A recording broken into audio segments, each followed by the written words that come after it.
राधे राधे दोस्तों, श्री राधे कृपा एस्ट्रोजर में आपका स्वागत है। दोस्तों मैं हूं आपका एस्ट्रो फ्रेंड पंडित ललित शर्मा। दोस्तों आज मैं बात करूंगा कालसर्प योग की।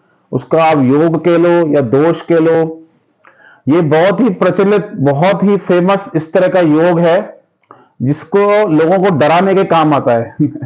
नॉर्मली आप देखोगे मेरे पास जो कुंडली आती हैं उसमें से आप में से 10 में से 5 कुंडलियों में 6 कुंडलियों में ये योग ये निकल जाता है, कालसर्प दोष। आप नॉर्मली अगर आप किसी को कुंडली अपनी दिखाओगे तो सबसे पहले आपको पंडित लोग ये क्या बोलेंगे, दो तीन तरह के योग बोले जाते हैं। या तो पितृदोष है, या तो तेरी कुंडली में कालसर्प दोष है, तेरा ऐसे हो जाएगा, तेरा वैसे हो जाएगा। ऐसा कुछ भी नहीं होता दोस्तों, आपको डरने की आवश्यकता है ही नहीं। ये एक तरह का सफल बनाने वाला योग है। अगर ये योग किसी की कुंडली में है तो उसको सफल होने से कोई रोक नहीं सकता, उसको सक्सेस होने से कोई रोक नहीं सकता। 100% गारंटी के साथ बोल रहा हूं। कैसे ये योग आपकी कुंडली में कैसे बनता है ये मैं आपको बताऊंगा पॉइंट टू पॉइंट। दूसरा, ज्योतिष के किसी भी शास्त्र में, ज्योतिष के किसी भी क्लासिकल में इसका वर्णन है ही नहीं। 1969 से बना हुआ ये योग है, दक्षिण भारत से निकला हुआ ये योग एक तरह का प्रचलित हो गया, फिर बाद में जाके ये नॉर्थ ईस्ट में जाके फैला, नॉर्थ में जाके आया हमारे उत्तर भारत में। तो देखा गया है इस तरह का कोई योग का वर्णन किसी भी ज्योतिष शास्त्र में नहीं है। ये सिर्फ डराने के काम आता है। जो भी आप जहां भी कुंडली दोगे सबसे पहले आपको ये बोला जाएगा कालसर्प योग है, आपका ये काम रुक जाएगा, आपका वो काम बनने नहीं देगा, आपकी मैरिज नहीं होगी, आपके कैरियर में ग्रोथ नहीं होगी। नॉर्मली ये देखा गया है ये राहु और केतु का ही प्रॉब्लम है। मैं आपको बताना चाहता हूं कैसे यह बनता है। आपकी बर्थ चार्ट में, आपकी लगन कुंडली में अगर सारे ग्रह राहु और केतु के बीच में फंसे हुए हैं, फिर से बता रहा हूं आपको, अगर आपकी लगन कुंडली में राहु और केतु के बीच में सारे ग्रह फंसे हुए हैं तो यह एक तरह का योग कहलाता है जिसका वर्णन बताया गया है कालसर्प दोष।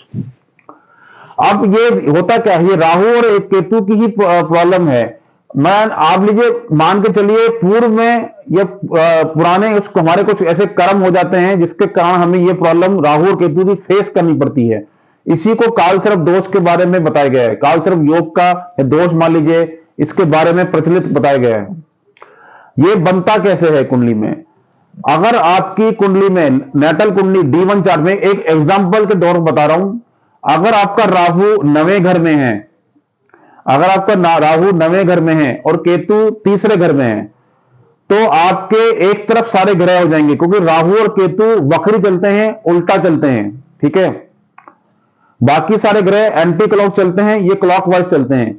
तो आपका 8वें घर में, 7वें घर में, 6ठे घर में, 5वें घर में, चौथे घर में इस तरह से इस तरफ सारे ग्रह आ गए तो आप मान सकते हो कालसर्प दोष, इसको मान सकते हो। वैसे इसका कोई मान है नहीं, और आपको किसी ने बोला है तो आप मान सकते हो।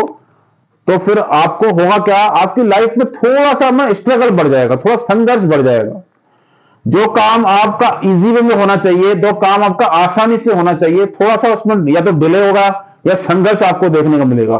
थोड़ा स्ट्रगल बढ़ जाता है लाइफ में, और कुछ भी नहीं होता। या मान लीजिए आप कैरियर में, आपको अगर आप प्रमोशन चाहते हो तो वो कहीं ना कहीं डिले हो जाएगा, या आपको किसी जॉब में मतलब प्रॉब्लम आएगी, या आप कोई बिजनेस करते हैं तो थोड़ा उसमें आपको प्रॉब्लम होगी, या आपकी मैरिज में थोड़ी प्रॉब्लम कर देगा, आपकी चाइल्ड बर्थ में थोड़ी प्रॉब्लम कर देगा। पर पर्टिकुलर एक टाइम तक, वो टाइम मैं आपको बताऊंगा, पर्टिकुलर एक टाइम तक, उसके बाद आपको वो राइज देगा।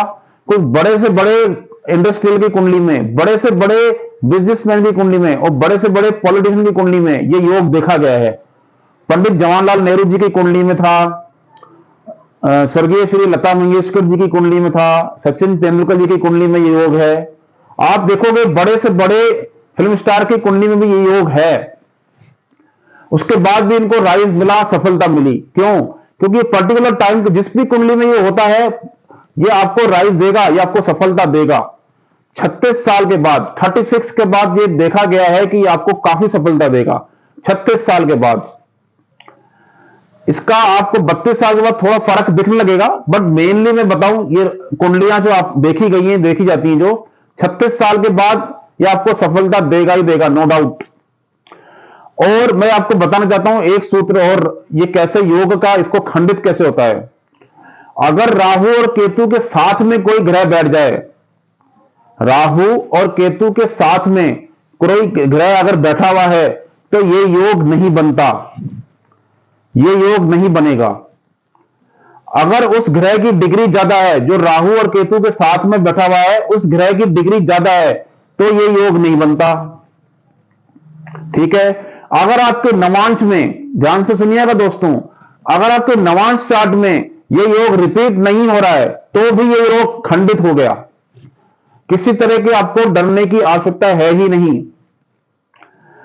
अगर आपके शुभ ग्रह मीन्स बृहस्पति, शुक्र, बुध, चंद्रमा जैसे शुभ ग्रह केंद्र में बैठे हुए हैं या लगन में बैठे हुए हैं, बृहस्पति लगन में बैठा हुआ है, केंद्र में शुभ ग्रह बैठे हुए हैं, तो भी इस ग्रह की कोई पावर आपको देखने को नहीं मिलेगी।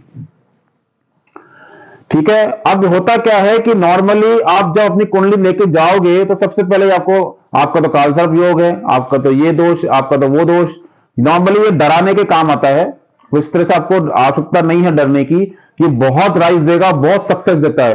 पर्टिकुलर एक समय के मैंने बता दिया आपको, उसके बाद थोड़ी सी हर्डल्स आती हैं जीवन में, हमको लगता है ये हमारे साथ क्या हो रहा है, जो भी काम करते हैं हमारा आसानी से होता नहीं है, थोड़ा सा परेशान करता है, पर उसके बाद ये बहुत राइज देता है। क्योंकि आपकी जीवन का फोकस पॉइंट जो है ना वो राहु है। आपकी बर्थ चार्ट में राहु कहीं भी बैठा हुआ है, लगन में कहीं, आपका राहु जिस भी घर में प्लेसमेंट है राहु की, आप ये देखोगे आपकी जिंदगी का फोकस पॉइंट उसी घर से होगा। क्योंकि राहु का काम है आपको देना और केतु का काम है लेना। ठीक है। आप केतु क्या करेगा, आपको छोड़ने की टेंडेंसी देगा कि छोड़ दो, चीजों को छोड़ दो। राहु क्या करेगा कि उसका भी ले लूं, उसका भी ले लूं, सबका भी ले लूं, ये राहु की टेंडेंसी है। ठीक है। तो आपको ये देखना होगा आपके बर्थ चार्ट में कि किस तरह से ये योग आपका बन रहा है, क्योंकि अपोजिट बैठे होते हैं। एक तरफ अगर राहु है तो उसके सामने केतु होगा। तो आप ये देखोगे कि आपको ये लगभग, और मैं आपको वीडियो को लास्ट तक देखना दोस्तों, एक छोटा सा मैं आपको उपाय बताऊंगा, वो आप कर लेना, आपको लिए काफी आवश्यक रहेगा। क्या होता है, नॉर्मली हम लोग जब भी हमारे जीवन में जब भी हमको कोई चीज नहीं मिल रही होती है या हमारे जीवन में संघर्ष बढ़ जाता है ना, तो हमको ये लगता है कि हमको अपना बर्थ चार्ट दिखाना चाहिए। थोड़ी सी नासमझी की वजह से आजकल थोड़ा सा ये इस तरह का व्यापार बन गया है कि लोगों को डराना, लोगों को डरा के पैसे लेना। नहीं, इस तरह से नहीं होना चाहिए। आपको थोड़ी सी अवेयरनेस होनी चाहिए। मैं आपको बता रहा हूं कि इस तरह से कोई भी योग का वर्णन है ही नहीं। अब आपको करना क्या है, आने वाली जो शिवरात्रि है, अब जो शिवरात्रि आएगी 8 मार्च 2024 को जो शिवरात्रि है, एक तो आप प्रतिदिन भगवान शिव की आराधना करें, आप शिव मंदिर जाएं, पंचामृत का अभिषेक करें। दूसरा क्या है, आपको शिवरात्रि वाले दिन घर से ही हलवा बना के लेके जाना है, देसी घी का हलवा।